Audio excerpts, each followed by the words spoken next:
Namaste and hi friends, it's Parvati here with Visionary Veda, bringing you a quick Vedic astrology update on some very, very potent transits, actually, which are upon us and beginning today and for the next couple of days are going to last. As a matter of fact, the rest of this month of May 2024, we are going to feel the effects of these conjunctions that are happening starting just about now.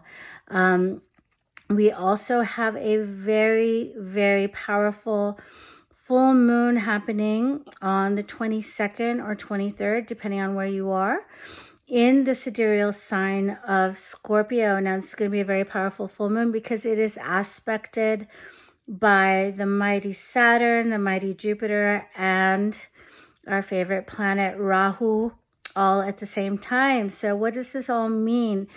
Let's go ahead and get started. So first, I'd like to talk to you guys about this multiple conjunction, planetary conjunction that's happening here, and it's already coming into formation. There's several planets conjuncting another planet in different areas of the sky, and it is going to have a pretty powerful effect on us all. And the first conjunction, which is starting to take place already and will last for the next couple of days, is the Rahu-Mars conjunction happening in the sidereal sign of Pisces. Now, this is a very powerful conjunction. You must have been feeling it already leading up to today. It's going to last for a few days, but the power of it is going to carry through the end of the month, and then we'll get some relief.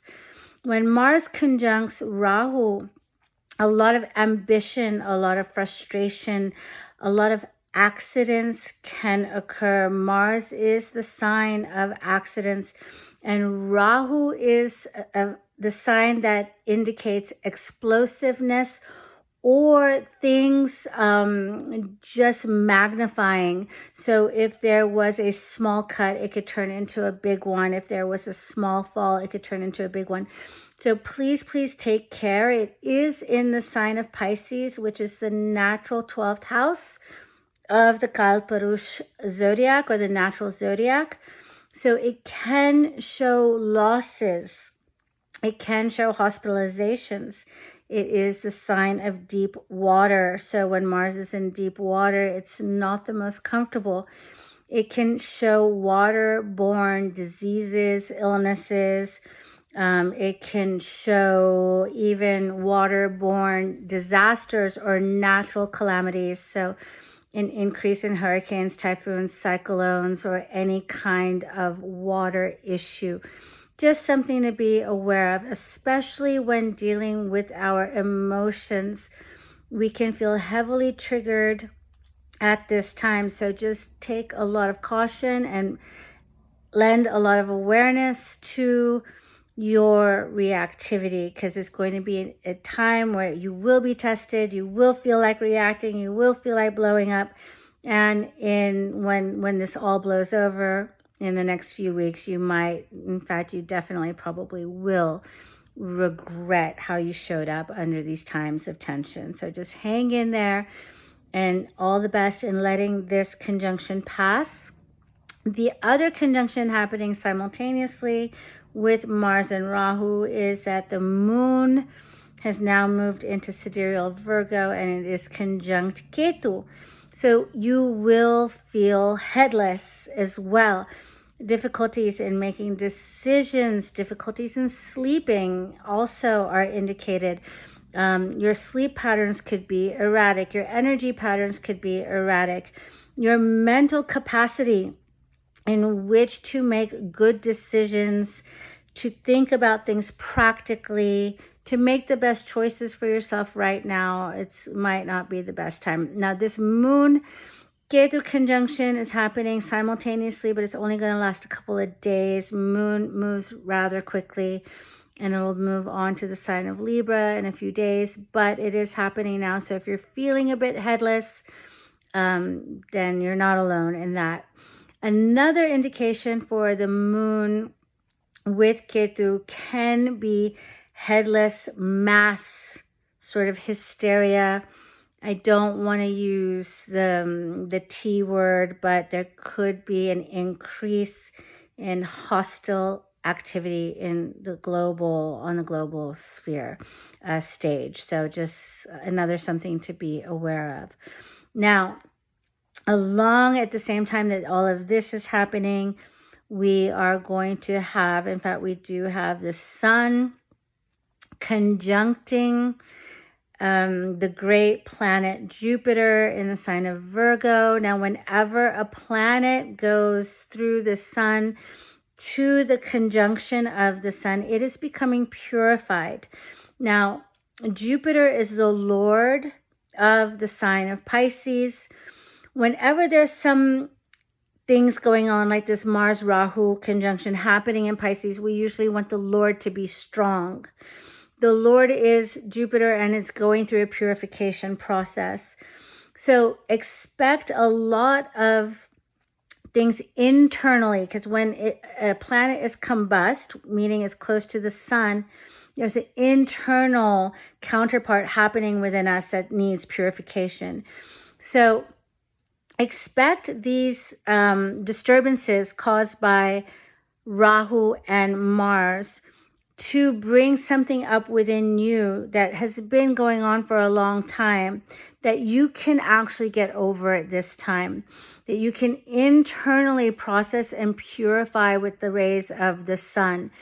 Externally, with Jupiter being combust, is not the best indication, but internally, you can make a lot of changes and a lot of growth at this time in your wisdom, in your maturity, in just realizing that you need to restructure certain things, especially when it comes to your finances, because Jupiter is being combust in a financial sign of Taurus. Now, the Lord of Taurus, Venus, is also being combust the sun right now as well. So there's the combustion of two major benefic planets.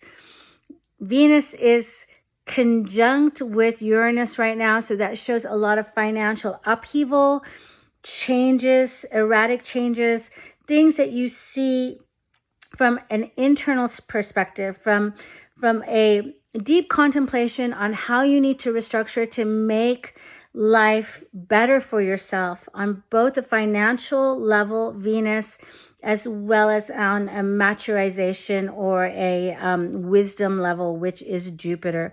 So Venus is going through a lot of changes. Relationships could be going through changes, but this is more indicative of financial restructuring. So just be aware of all this. I know it's a lot going on starting today into the next couple of days. I just wanted to update all of you on all these major conjunctions that are happening now.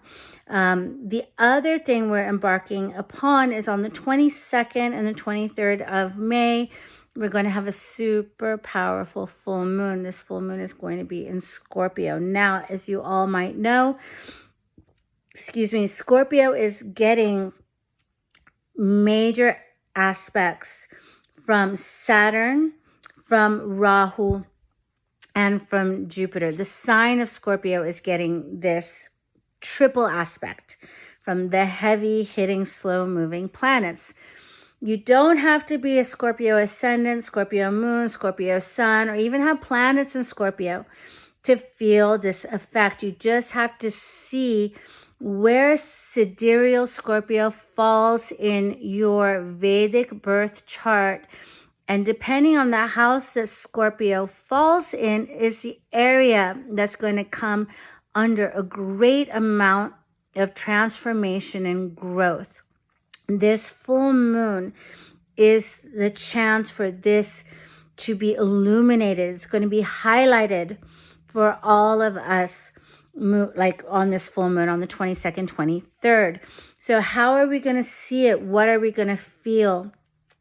So we're going to want to transform something major in our life. And it's usually, again, with Scorpio, it's deep internal awareness that needs to shift, realizations, insights, clarity into parts of our psyche that are not necessarily easy to look at, to observe, to see the truth of.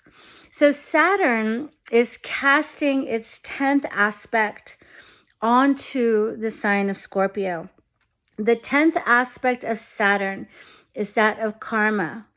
So you will see, hopefully, and want to transform ways that you have been acting or putting your will out into the world that has not been helping you or others, that needs to change.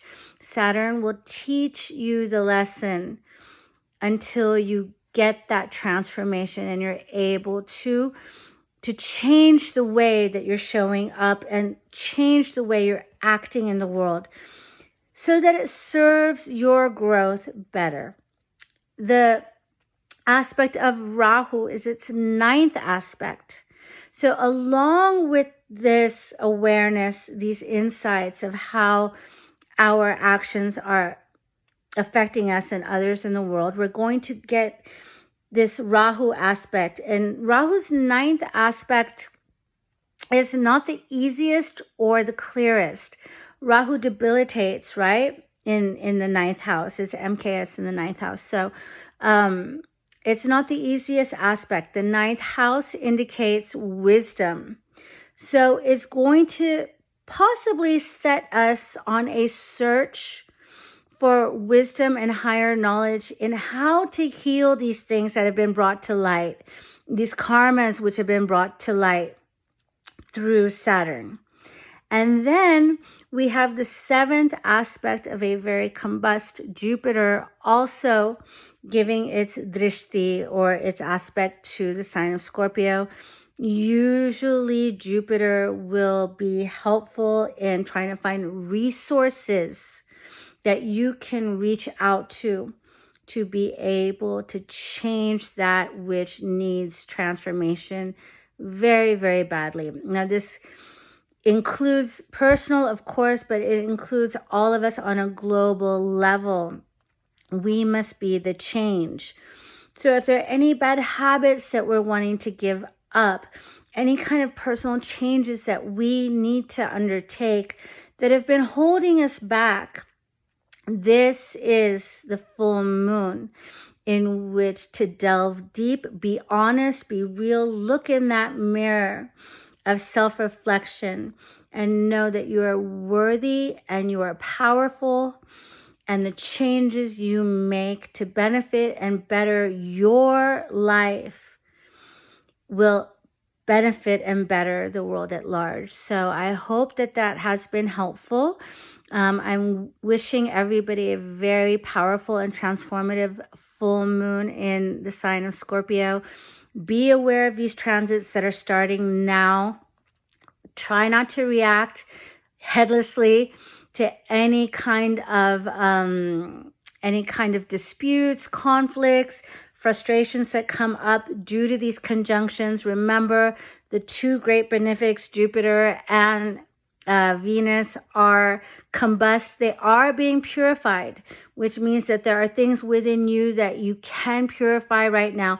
But on an outward, grander scale, they cannot lend their full power to protecting us. So we need to learn how to protect ourselves in these next few days. And by the end of this month, you will see that we've come out into a better place. All right. So thank you again. Enjoy the life, my friends. If you'd like a personalized Vedic reading with me, please feel free to reach out to the email below, visionaryveda@gmail.com, or you can visit my website as well, visionaryveda.com.